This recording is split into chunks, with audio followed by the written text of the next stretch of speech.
par les taux de créatinine chez les personnes.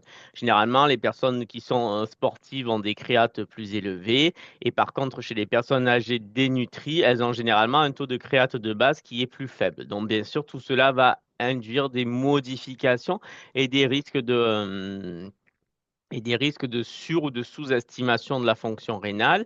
Pareil, le poids, chez les personnes obèses, Cocroft va avoir tendance à majorer la fonction rénale et au contraire, chez les personnes de petit poids, elle va avoir tendance à la minorer.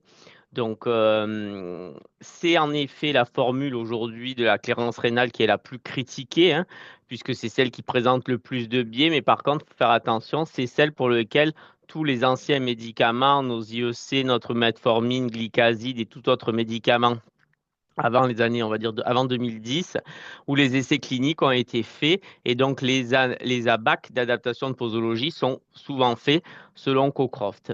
La particularité aussi selon Cocroft, c'est qu'elle est directement en millilitres par minute. On a de suite la valeur, une estimation du DFG, alors que pour les deux autres formules, c'est KDEPI ou MDRD, là, les formules, le résultat est en millilitres par minute pour 1,73 mètres carrés. Donc, c'est-à-dire que le résultat, il est standardisé pour une personne de 1,73 mètres carrés. Donc, globalement, euh, on peut dire qu'1,73 mètres carrés, c'est vrai pour une femme de corpulence classique, on va dire. Les hommes, on est plutôt un peu au-dessus de 1,73 mètres carrés. Par contre, il faut faire attention aux personnes âgées. Généralement, elles ont bien moins d'un 73 mètres carrés. Elles peuvent avoir sans problème des 1,55, des 1,6. Donc, ce qui fait que ça va modifier les résultats et pour les personnes âgées, souvent à la baisse. Alors, bien évidemment, quelqu'un qui a d'emblée 100 millilitres par minute, 0,73 mètres carrés, bon, on craint rien, même s'il fait 1,5 de surface corporelle, on aura une fonction rénale qui est tout à fait bonne. Par contre, pour les patients qui commencent déjà à avoir 35 millilitres par minute pour 1,73 mètres carrés, on est déjà sur des zones un peu plus à cheval. Donc, il faudra faire attention et donc penser à demander le poids et la taille du patient pour pouvoir calculer sa surface corporelle. Alors, la surface corporelle, je ne m'embête pas, je vais sur Google, je mets calculateur de surface corporelle et puis voilà, je la calcule comme ça pour voir justement si finalement, quelle posologie utiliser. En effet, donc ça n'a rien de scientifique ce que je vais vous dire, mais c'est que globalement, quand on est sur des paliers charnières pour l'adaptation des posologies à la fonction rénale, bon, on va faire une espèce de moyenne entre MDRD adapté, CKD ou CKD-EPI adapté et la formule de Cockcroft. Et puis, on va se dire que bon, en faisant la moyenne des deux, on va être pas trop mal, on va se rapprocher de la réalité. Donc là, vraiment, l'objectif sur cette diapo-là, c'est vraiment de ne pas tomber dans le piège comme on le voit souvent, c'est-à-dire de prendre argent comptant, la formule, la valeur de CKD-EPI ou de MDRD et ne pas l'adapter à la surface corporelle des patients, notamment chez les personnes âgées, les personnes qui sont particulièrement maigres et qui sont petites en taille. Ça peut vraiment biaiser les, euh, la réponse finale. Donc aujourd'hui, pour ceux qui ont l'abonnement Vidal, je vais vous partager l'écran comme ça, ce sera plus simple. Arrêtez.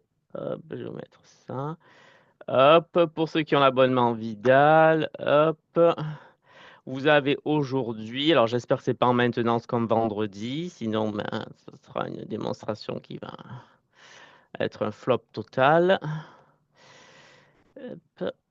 Donc voilà, donc pour ceux qui ont Vidal, vous avez aujourd'hui l'accès, donc que ce soit sur le téléphone ou que ce soit sur les ordinateurs en dur, vous avez cette fonction qui s'appelle Rein GPR.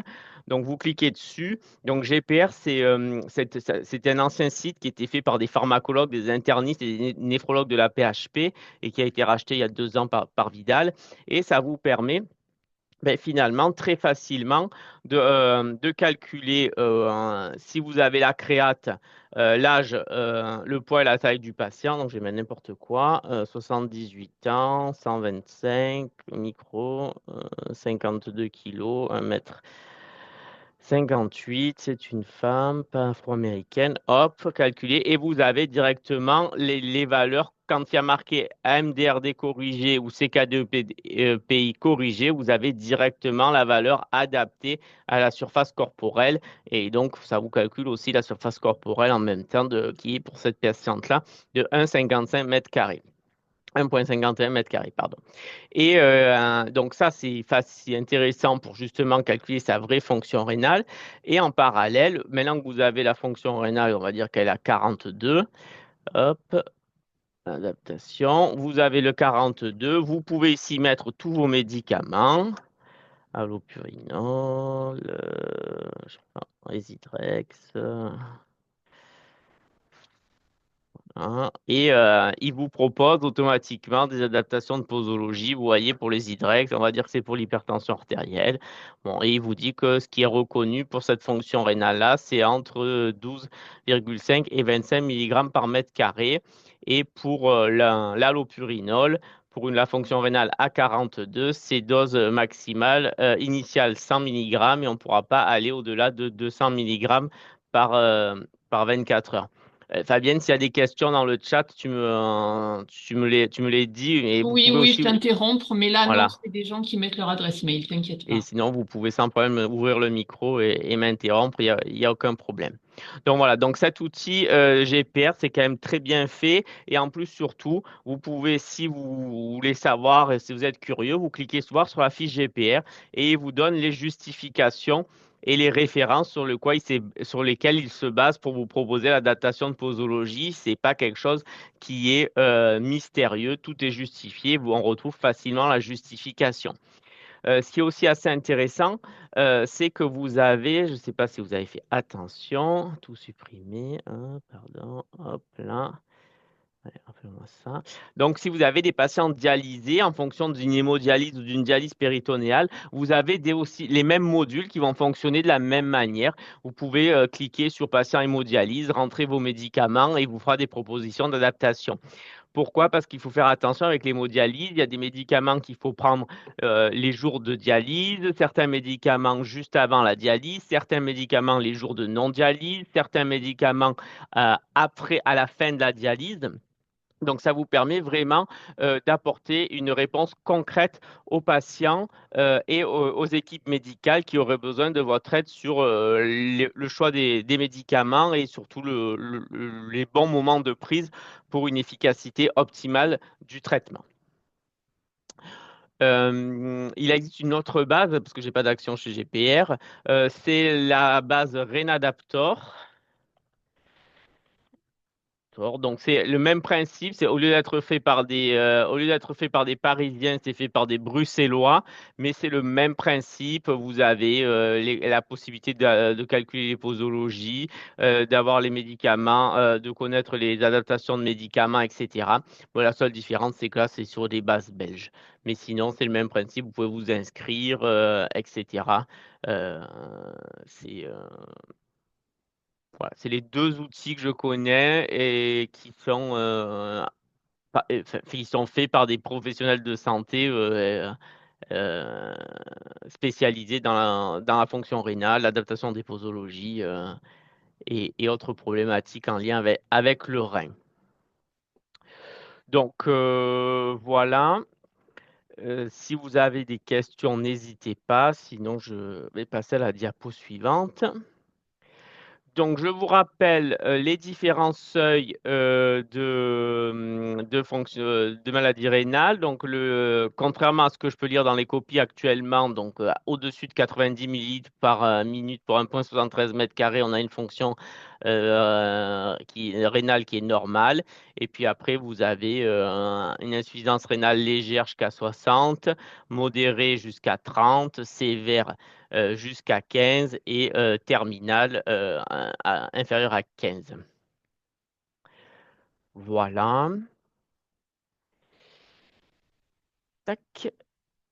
Donc, en effet, donc ça, c'est ce qui est généralement préconisé, retenu, mais vraiment aujourd'hui, quand on est sur des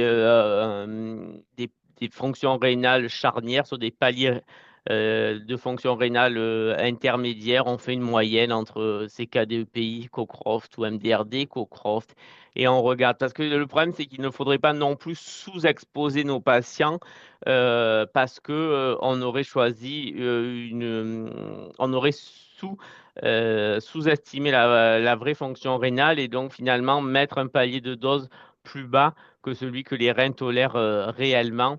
Donc la moyenne des deux, c'est la pratique qui est aujourd'hui le plus consensuelle. Même si historiquement et que tous les essais cliniques et pour les nouvelles molécules, on a à faire attention dans les nouveaux essais cliniques avec les nouvelles molécules, enfin, c'est plutôt maintenant MDRD ou CK2PI qui est retenu dans les essais cliniques. Flo, je peux te poser une question? Oui, On a un patient là, il a depuis décembre, il a un CKD épi à 14.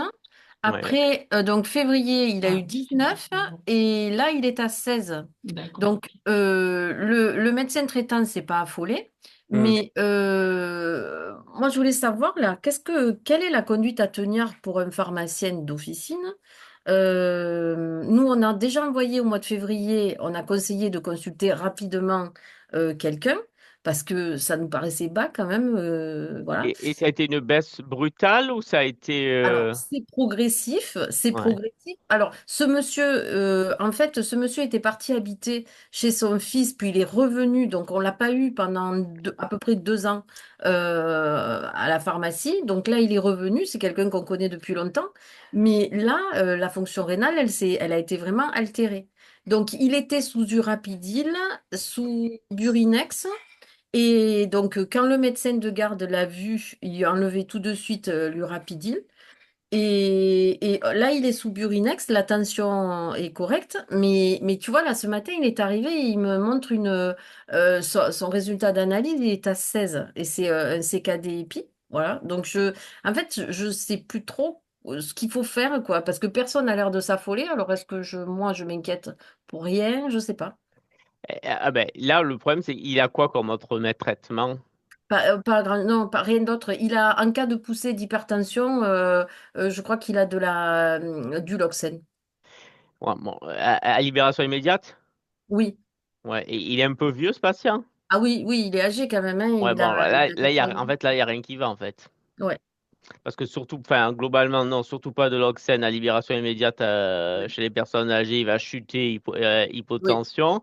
Et Hmm. normalement, il faut un peu des médicaments, alors un néphroprotecteur, genre une Voilà. faible dose d'IEC, des choses comme ça. Si elle est si basse et que ça fait un moment, autant il est bien anémié, donc peut-être qu'il aurait besoin de Oui, il PO. est anémié, je l'ai vu ça. Sur Eh sa... bien voilà, ben, il a le Je l'ai vu tableau, sur hein, son il a le tableau. analyse. Il est anémié, ce monsieur. Mais c'est pareil, personne. Alors, on a Là, quand c'est un même vrai alerté motif à une aller fois la chez famille. le.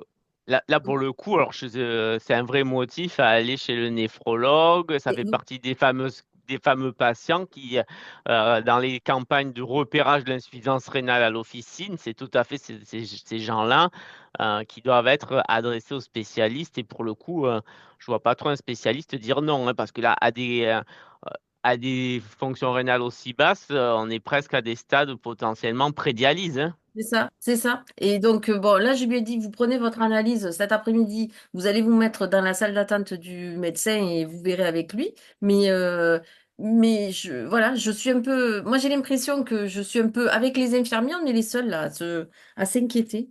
Non, de toute façon, en dessous de 20, s'il n'y a pas de spécial, une clearance inférieure à 20 qui reste dans le temps et qu'il n'y a pas de spécialiste du tout à aucun moment, c'est problématique, hein. C'est ça. Parce que moi, les spé, là, les néphrologues sur Carpentras, là, avaient proposé qu'on oriente les patients même dès 40, tu vois, pour qu'elles Ah puissent non, pour là, c'est qu'elles- juste que je suis certain que chez ce patient-là, il n'y a aucun spécialiste qui se trouverait offusqué qu'on Ouais, adresse un patient comme ça. Mais ouais. je pense que le seuil, là, enfin, oui, Et- on devrait Bon, ok. s'interroger plus précocement. Voilà. Ouais, je vais pousser un peu là cet après-midi. Ok, merci. Je- Parce que bon, en plus, ça peut être, enfin, ça peut avoir plein de causes, mais enfin, bon, s'il est anémié, ça veut dire qu'en effet, ça fait un moment qu'il doit être insuffisant rénal, hein. Ouais, et ouais, tu vois, j'ai vérifié ce matin, après, je me suis posé la question. Je me suis dit, mais là, il est anémié, c'est sûr, c'est son rein. Donc, Mm. ouais. Bon, je vais pousser. Ok. Voilà, ben, je pense que de façon globale, hein, inférieur à 20 sans spécialiste dans la boucle, c'est pas trop normal, quoi. Bon, à part si le patient vous dit non, non, mais moi j'ai plus envie, j'en ai marre de me soigner, etc. Et dans ce cas-là, bon, c'est lui qui veut plus aller, et ça c'est autre chose. Mais, euh, mais en effet, Ah, ça y est. le- non, en effet, ouais, il y a de quoi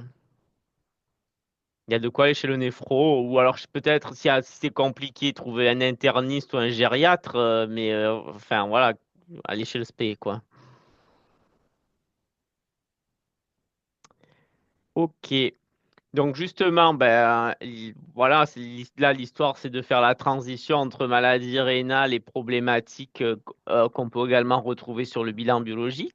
Donc on peut facilement, chez les patients d'insuffisance rénale chronique, on va pouvoir régulièrement retrouver des anémies qui sont associées.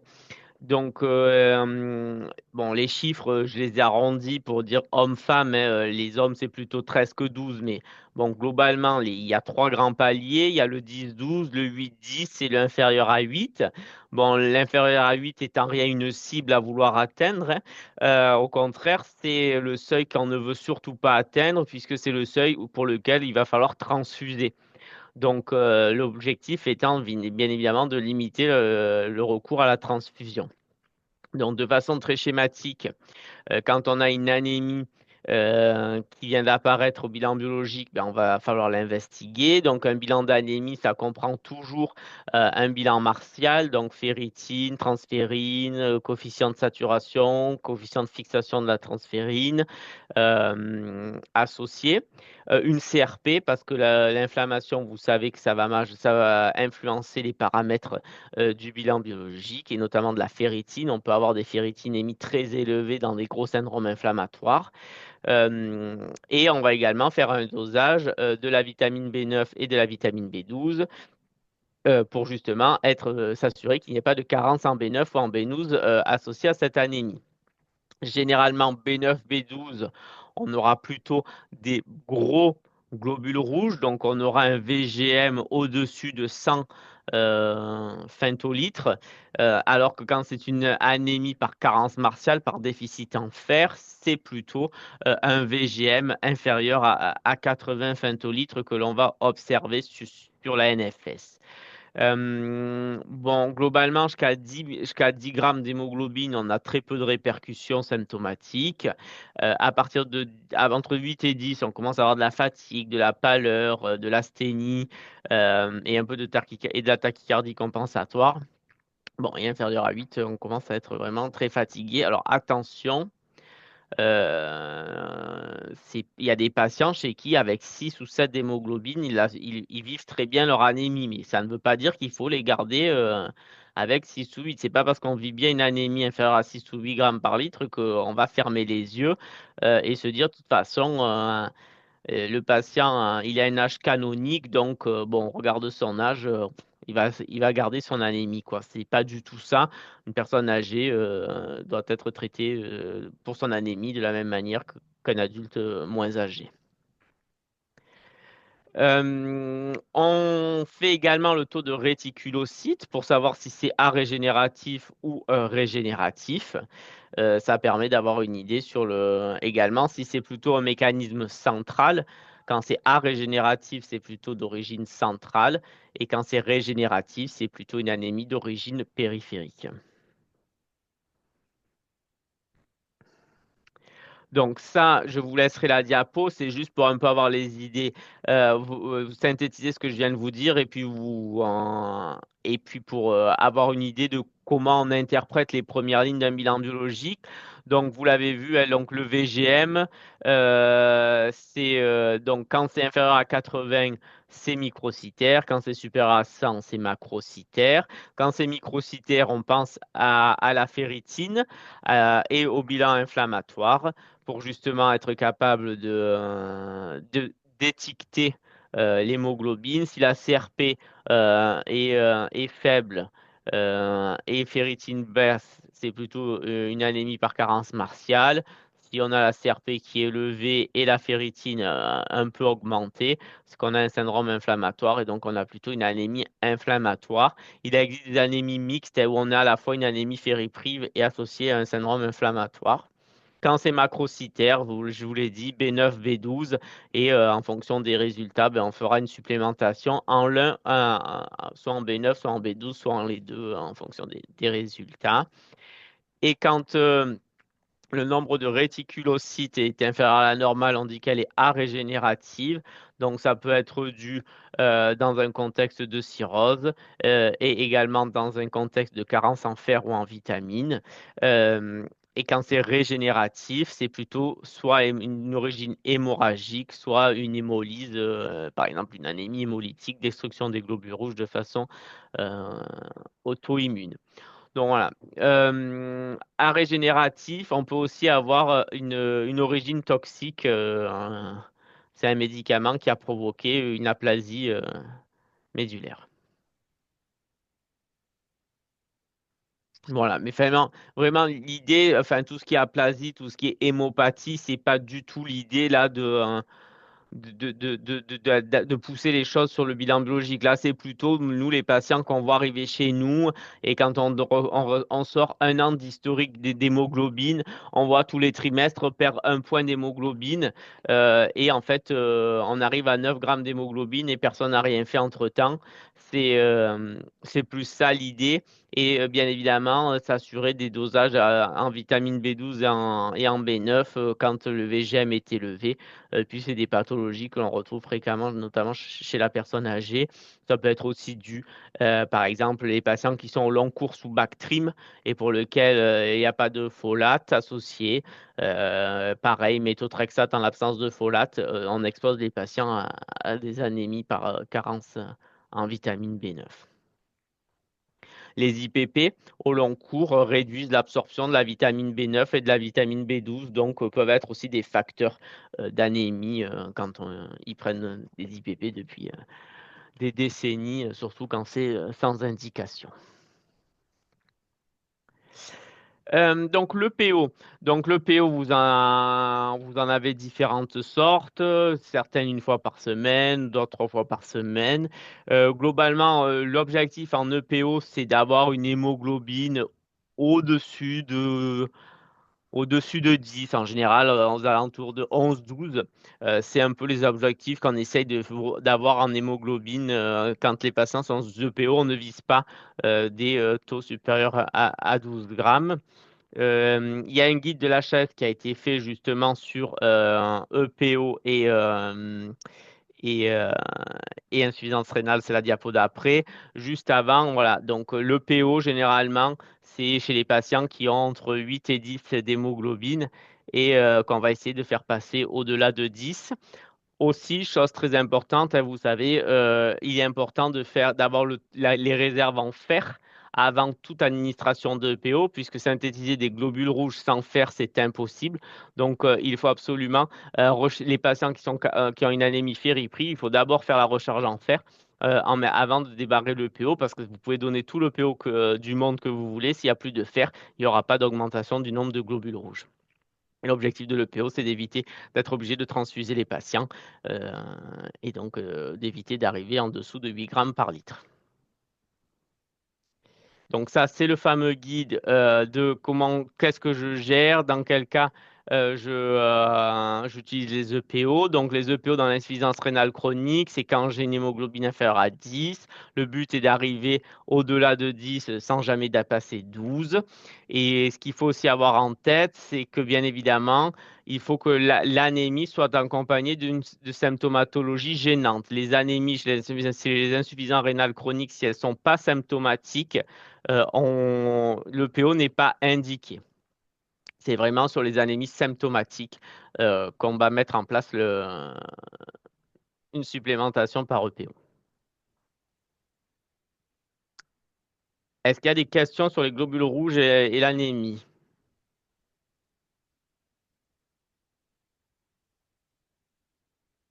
Pas dans le chat en tout cas. Ok, alors on va passer aux leucocytes, donc aux globules blancs.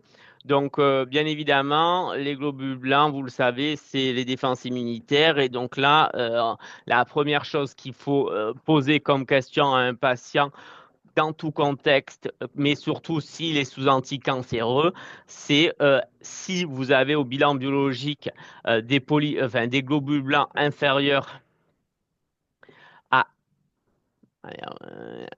inférieur à 4, ça craint pas grand-chose, que l'on soit bien clair.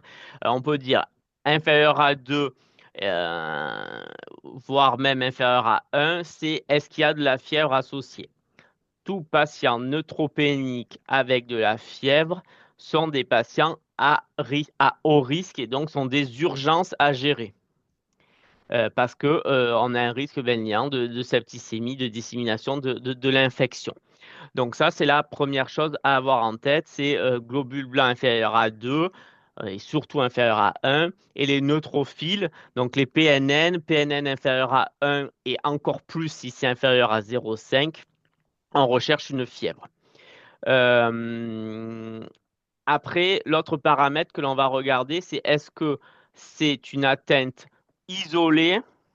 Par exemple, est-ce qu'il n'y a qu'une baisse des leucocytes ou est-ce qu'il y a une baisse des leucocytes, des globules rouges et des plaquettes? Quand la baisse, elle touche les trois lignées sanguines, là, pareil, c'est potentiellement une urgence, mais alors là, ça relève du diagnostic médical. Donc, c'est vraiment une orientation rapide du patient quand il y a une atteinte des trois lignées.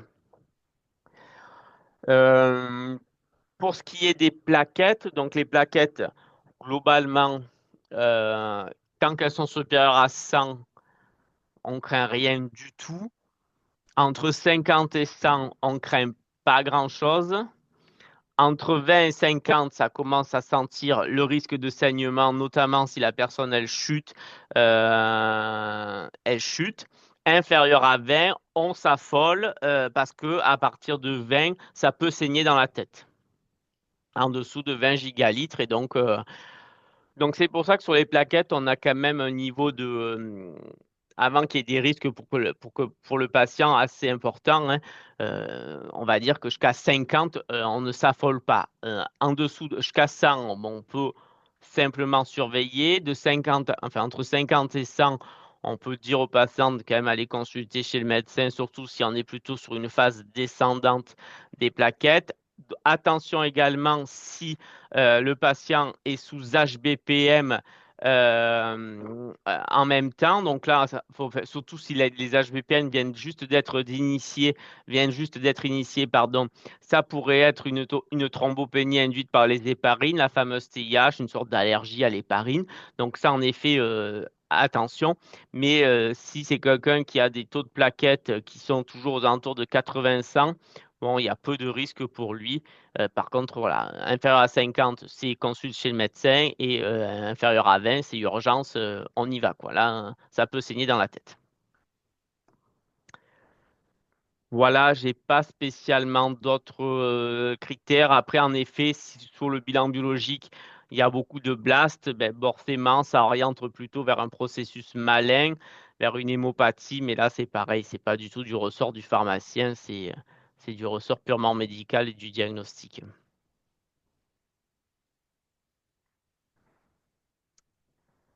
Alors, les facteurs de croissance, donc là, il faut faire attention. Donc, les facteurs de croissance, bien évidemment, notamment de la lignée neutrophile pour tout ce qui est neupogène, granulocytes et autres, pour faire augmenter les facteurs de croissance. Dans un contexte de chimiothérapie, l'objectif, c'est de faire en sorte que ce qu'on appelle le nadir, c'est-à-dire le problème le plus bas qui a lieu à peu près entre 5 à 10 jours après la fin de la chimiothérapie, on évite que ce taux soit trop bas pour éviter justement le développement d'infections. Donc, les facteurs de croissance sont vraiment faits pour éviter les neutropénies et que quand il y a une neutropénie, qu'elles soient les moins profondes possibles pour éviter les infections. Donc là, je dis bien, c'est en cas de chimiothérapie conventionnelle, donc c'est les chimios classiques, les cytotoxiques. Donc, vous avez, donc, je vous ai vu, Neupogène, Granosite, Neulasta, Zarzio. Généralement, c'est fait en fin de cure de chimiothérapie et ils y ont droit à chaque cure pour prévenir les neutropénies et ou aplasie fébrile.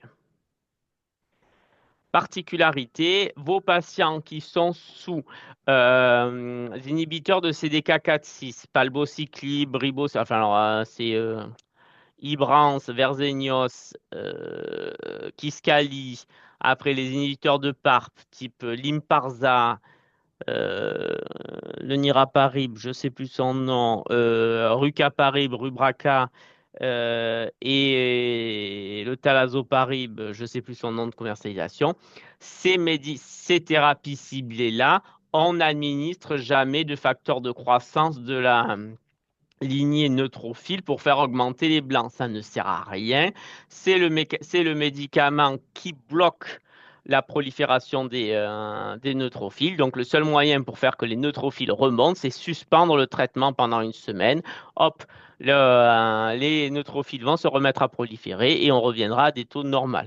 Donc, tout patient ou pour lequel ils sont sous inhibiteur de PARP ou anti-CDK4/6, c'est niet, on n'administre pas de facteur de croissance pour traiter la neutropénie. On suspend le traitement et on reprendra la fois d'après à posologie réduite, généralement. Donc ça, c'est vraiment à noter. Facteur de croissance, c'est pour la chimiothérapie conventionnelle, pas pour les thérapies ciblées. Tac.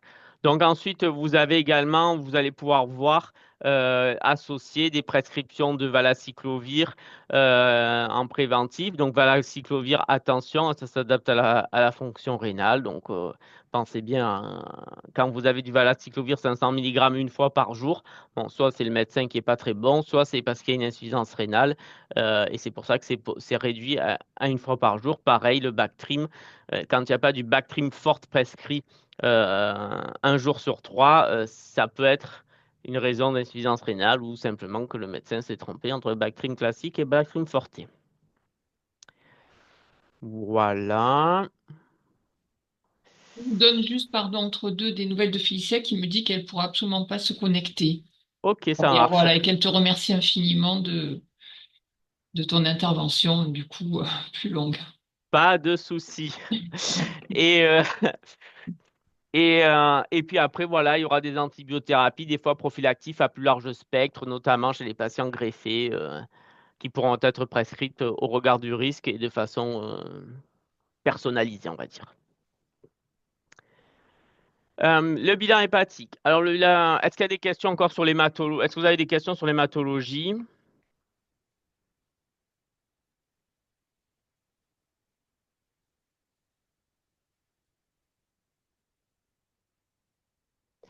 Donc, pour le bilan hépatique. Donc là, le bilan hépatique, on rentre sur des choses qui sont moins, qui pour nous, pharmaciens, sont un peu plus compliquées. Donc là, je vous donne juste quelques repères, c'est-à-dire que, bon, quand les azates et les alates sont inférieurs à 2 fois la normale, bon, il n'y a pas d'urgence du tout. Par contre, il va falloir quand même se demander si, se poser des questions quand euh, cette, euh, cette valeur-là, elle persiste dans le temps. Bah, au moins être certain qu'au finalement, bah, chez ce patient-là, c'est ses valeurs normales au niveau hépatique ou au contraire, jusqu'à présent, il avait des valeurs hépatiques d'azatalate normales. Et puis là, depuis 6, 7, 10 mois, il a toujours 2 fois la normale. Qu'est-ce qui pourrait expliquer cela? Quand on est entre 2 et 5 fois la normale, c'est une perturbation modérée. 5 à 15 fois, c'est c'est modéré. À partir de 15 fois, c'est sévère. Et après, bon, au-delà de 10 000 UI, c'est majeur. Donc, globalement, quand on est quand même au-delà de 10 fois la normale, notamment dans le cadre d'instauration récente d'un médicament, de symptomatologie digestive associée, de perturbation du transit, de peseur gastrique, de difficultés digestives, etc., on va quand même s'affoler. Ça ne veut pas dire qu'en dessous de 10 fois, on s'affole pas, Mais quand on est aux alentours de 10 fois, il va falloir regarder également la cinétique. Un piège, pensez aussi à demander à votre patient s'il n'a pas le rhume en ce moment. Parce qu'on peut avoir des cytolyses hépatiques dans le cadre d'une maladie virale.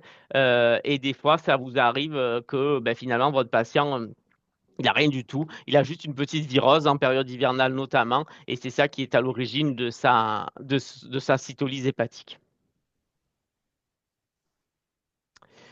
Donc là, je vous ai mis les médicaments qui font varier les azates et les alates, donc tout ce qui est antiépileptique, les contraceptifs, bon, l'alcool, vous le savez, l'obésité vont être des facteurs qui vont entraîner une augmentation des azates et des alates.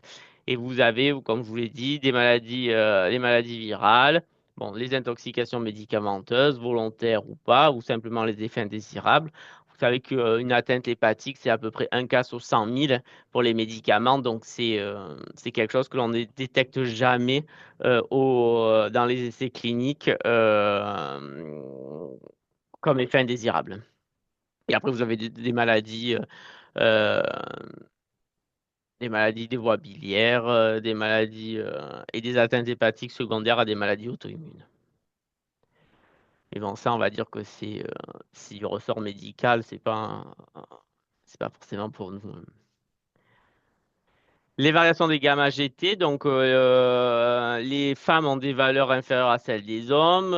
Les gamma GT, si la personne la veille, elle a fait un gros repas, qu'elle a bien bu, bon, ben, elles vont être augmentées également. Et pareil, les médicaments anticonvulsivants et les contraceptifs oraux vont pouvoir faire varier cela.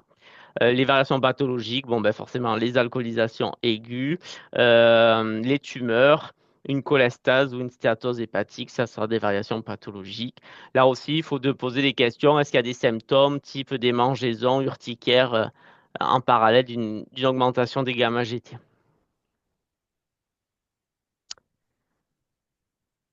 Voilà un peu je vous ai fait un espèce de tableau récapitulatif en fonction des maladies hépatiques. À quoi on peut s'attendre en termes de valeur et d'augmentation des valeurs des azatalates, des phosphates alcalines, plus ou moins les gamma-GG, de la bilirubine. Voilà, si c'est à titre indicatif. De toute façon, j'enverrai les diapos à Fabienne, donc Ah ouais. elle pourra vous les mettre à disposition. Voilà, le problème de la fonction hépatique, c'est qu'après, voilà, on a ça, mais bon, j'ai pas d'abac pour adapter les posologies. Vous savez que la maladie hépatique, généralement, ça nécessite également de générer un score de fibrose pour lequel il faut une échographie hépatique. Donc, c'est plus, voilà, se dire est-ce que ça craint, est-ce que ça craint pas, et d'un point de vue pharmaceutique, c'est surtout est-ce qu'il y a derrière des compléments alimentaires. Ben là, dans mes mails, j'ai une demande justement d'un médecin qui me dit qu'il ne comprend pas trop la perturbation du bilan hépatique chez ce patient. Et il m'a dit, voilà, tout ce qu'il prend en automédication. Donc, pensez automédication et perturbation du bilan biologique.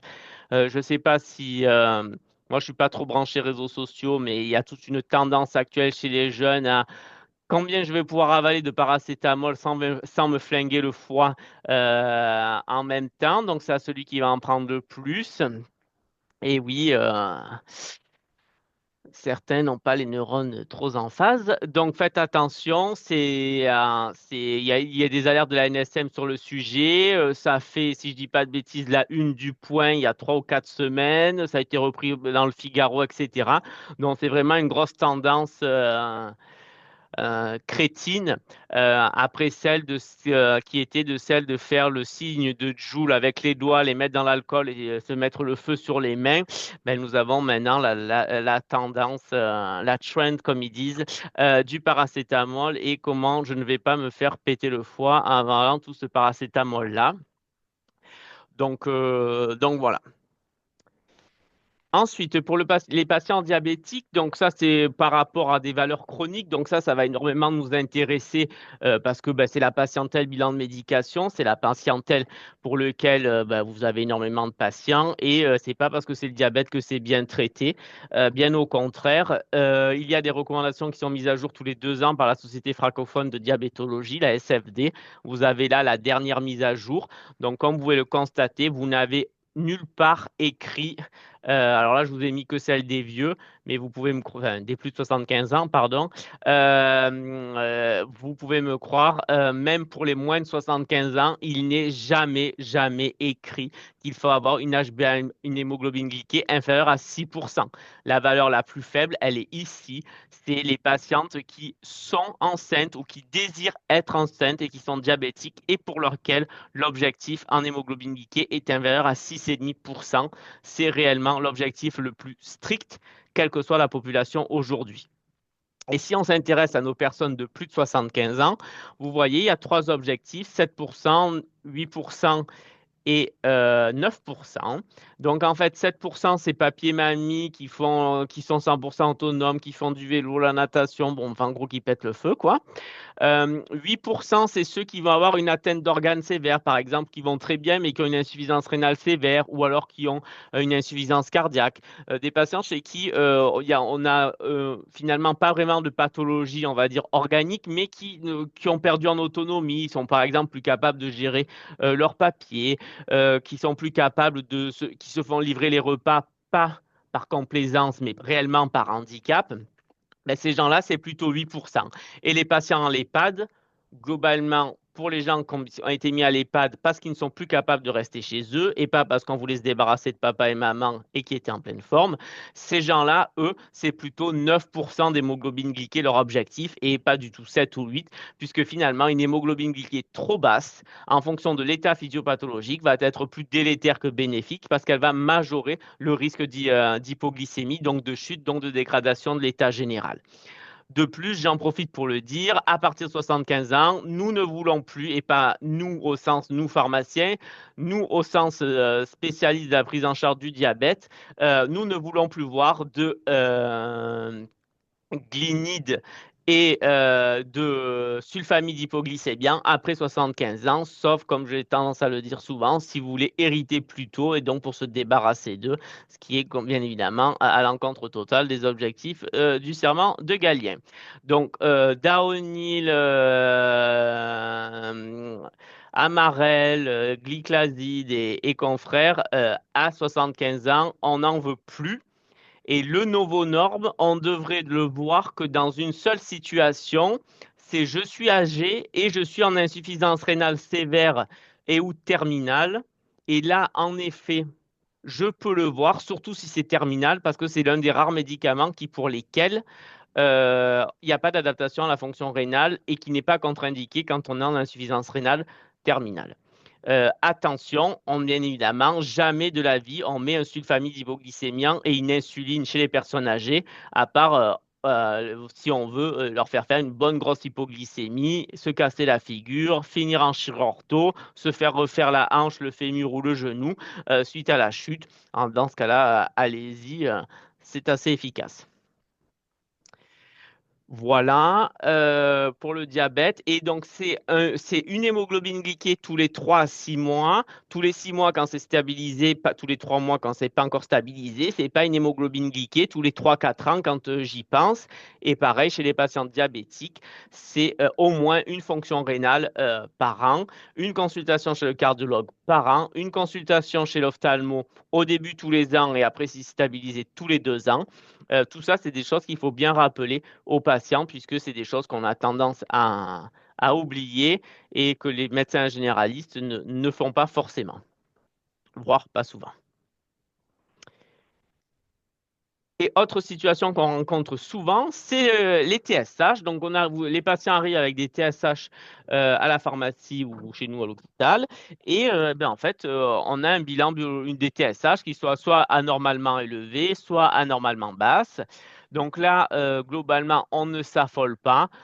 On refait un dosage de la TSH à 1 mois avec un dosage des T4 et on voit ce qu'il en est. si un mois plus tard et on adaptera la stratégie thérapeutique un mois après. Bon, bien évidemment, si la TSH elle est à 20 ou 40, bon, là c'est sûr qu'on va commencer le traitement directement. Mais quand elles sont subnormales, c'est-à-dire du style 5, 6, 7, 8 de TSH, à 8 de TSH, bon, les patients ils le vivent bien, quoi. Euh, on, euh, on peut attendre un mois pour faire un bilan complet. Et pareil, quand, à part s'ils ont zéro de TSH ou TSH indétectable. Et quand ils ont TSH indétectable, on vous invite à refaire le dosage quand même. Alors peut-être pas un mois après, mais 15 jours après. Sauf si vous avez des signes de tachycardie, des signes cliniques caractéristiques d'une hyperthyroïdie franche. Mais on vous invite à refaire le dosage 15 jours après pour confirmer les problèmes de thyroïde. Voilà, je pense que j'ai balayé à peu près tous les paramètres biologiques qui nous servent au quotidien. Est-ce qu'il y a des choses que j'aurais pas mentionnées? Est-ce que vous avez des questions? Est-ce que vous avez des cas comme Stéphanie pour lesquels vous voudrez qu'on débatte? J'ai pas la séance infuse, mais là l'objectif c'est plutôt d'échanger et de voir si on peut trouver une solution à vos problèmes.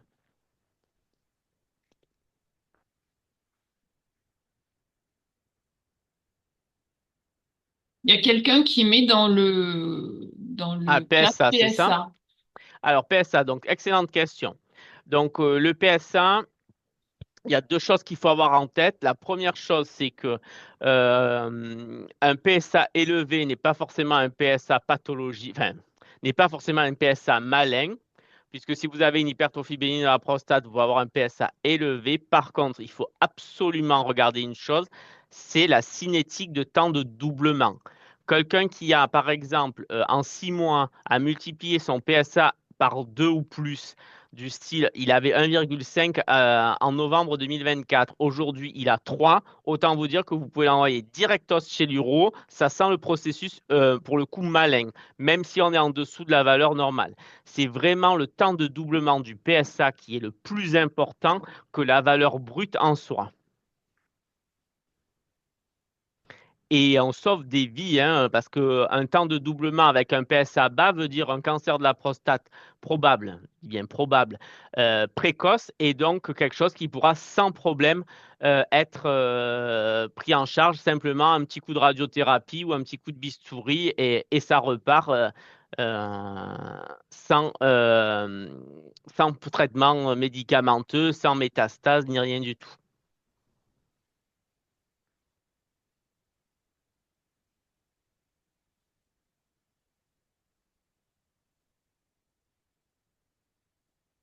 Pas Y de a-t-il commentaires plus que ça, non? J'ai endormi tout le monde sur la pause repas.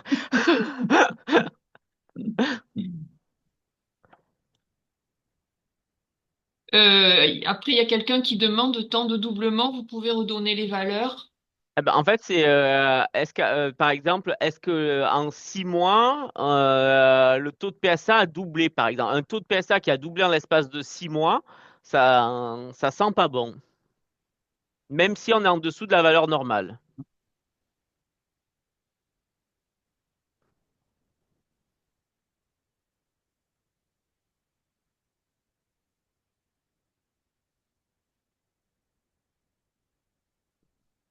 Est-ce qu'il y a des situations à l'officine où alors, bon, alors l'électrophorèse des protéines, franchement, là, on rentre sur du domaine Ah. spécialisé avec les pics monoclonaux d'immunoglobulines.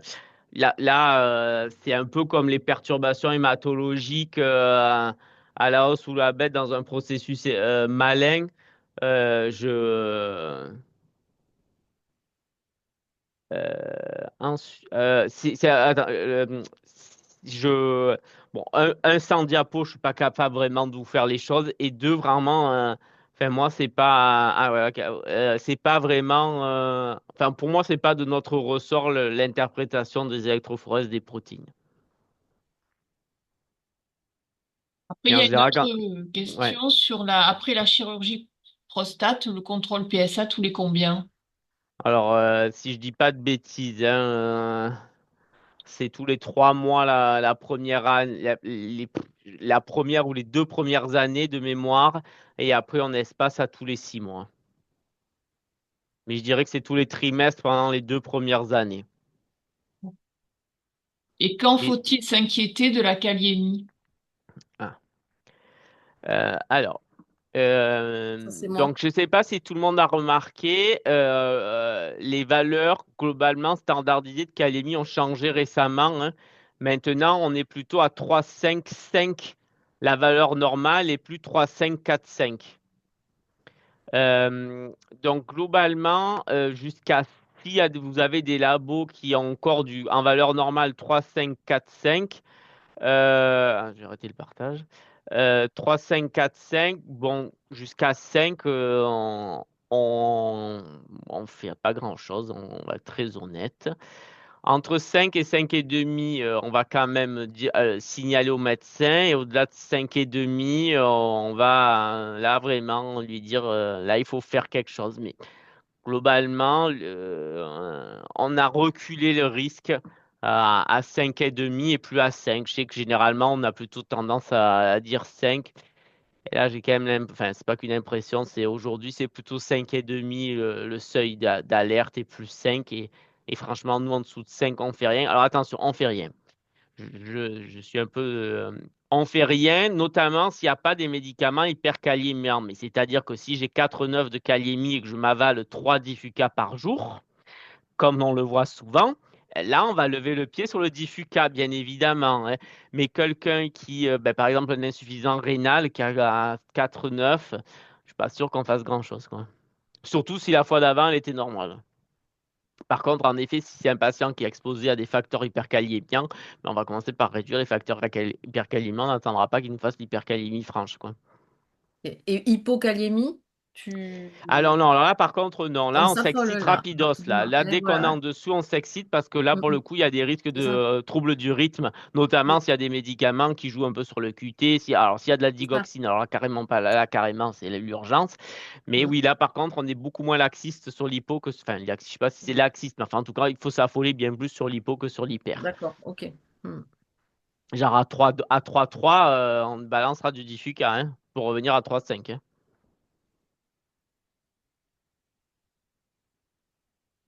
Pareil aussi, donc là, c'est classique, hein.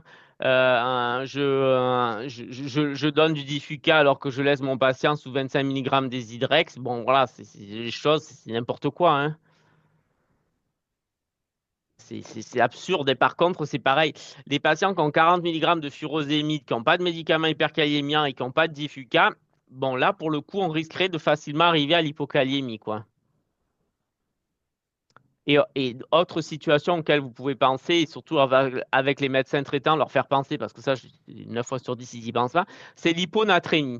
Les patients qui ont des hyponatrémies sans... Alors bon, l'hyponatrémie qui est compensée à coup de gélules de sodium, ça c'est voilà, ça c'est à bannir, hein, je veux dire, ça c'est one again.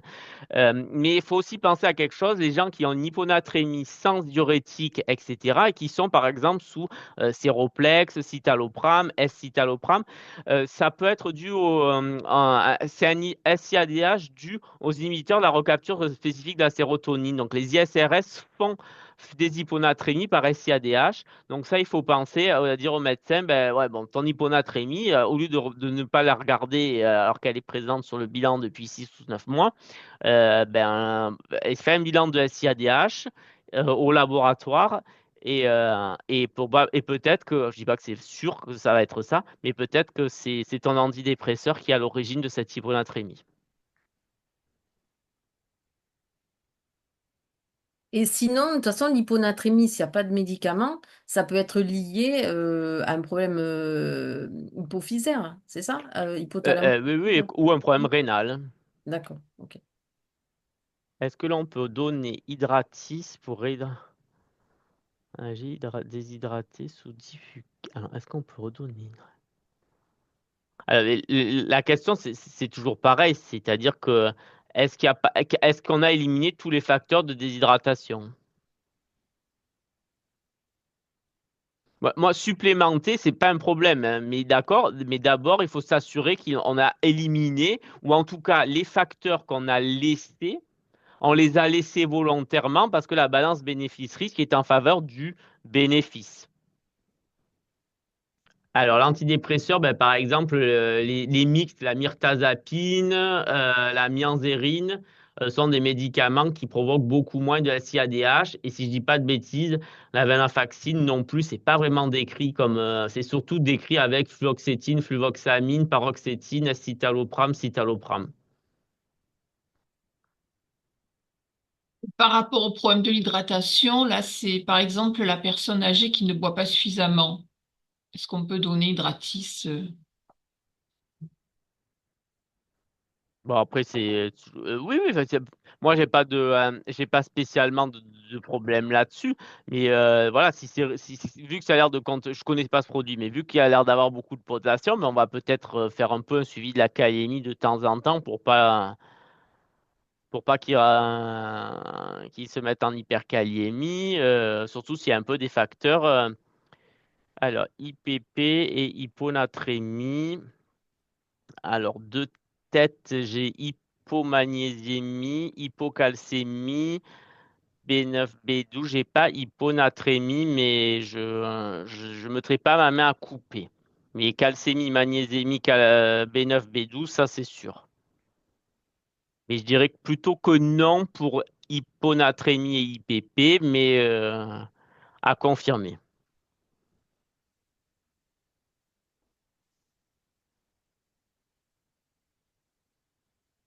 Alors, je vais aller regarder parce que je pense que je vais pouvoir avoir la réponse. Merde, ça. Pardon.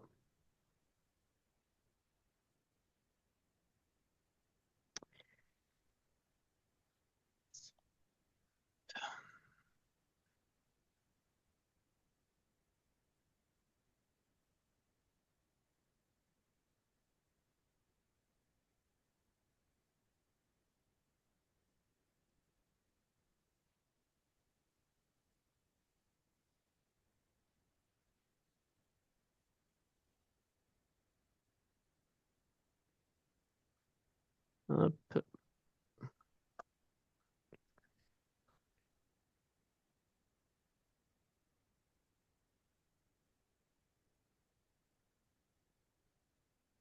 Alors oui, c'est fréquence indéterminée. Alors, c'est décrit, alors l'hyponatrémie est décrit dans les RCP avec fréquence indéterminée pour l'hyponatrémie. Donc voilà, ça doit être possible. Enfin, c'est possible. Quelle est la fréquence des analyses du potassium? Ah ben alors là, le problème, c'est que c'est très compliqué parce que ça va dépendre des facteurs associés. Ça va dépendre si, s'il y a des paramètres qui favorisent l'hypokaliémie, l'hyperkaliémie, etc. Mais par exemple, en effet, un patient qui est en hypokaliémie, on fait un bilan, on recontrôle à une semaine, voire à 15 jours quand on est en train de faire de supplémenter une hypokaliémie sévère.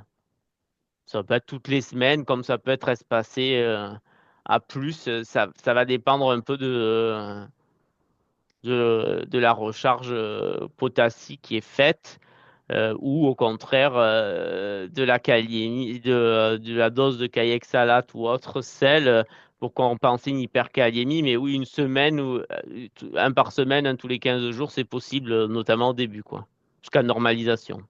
Et après, on espace.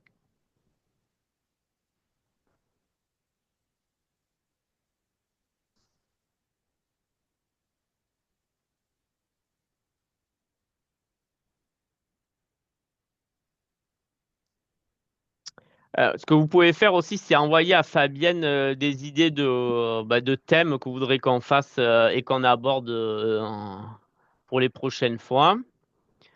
Euh, bon, il y a des domaines pour lesquels je peux facilement intervenir, d'autres sera plus compliqué parce que ça m'intéresse moins. Mais voilà, tout ce qui sera cardio, endocrino, personnes âgées, cancéro, je peux facilement vous faire des petits topos comme aujourd'hui sur la pause du déjeuner.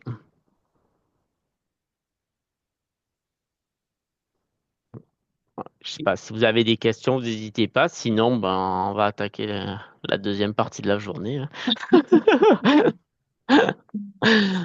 Il y Bon, a des vous avez copies. tous mis votre mail dans le chat pour que je puisse faire le suivi de cette réunion et vous faire passer éventuellement le PowerPoint enfin, ou quelques diapos que tu veux bien nous donner, Florian. Enfin, Félissa était encore désolée de ne pouvoir se connecter, mais voilà, elle a eu un contretemps au dernier moment. Et merci encore infiniment à Florian pour toutes ces informations précieuses pour ces pharmaciens au comptoir. Voilà. C'est très volontiers. Eh ben, écoute, merci. Alors, bonne continuation à tous et puis à une prochaine fois. Bon Merci, bon après-midi. après-midi. Ouais, Au À merci revoir. bientôt. Au beaucoup. revoir, Au Au Florian. revoir. Au revoir. Merci, revoir. bye. Merci bien. Avec plaisir. Tu avais marqué Haïfa. Merci beaucoup. Ouais, Merci. merci.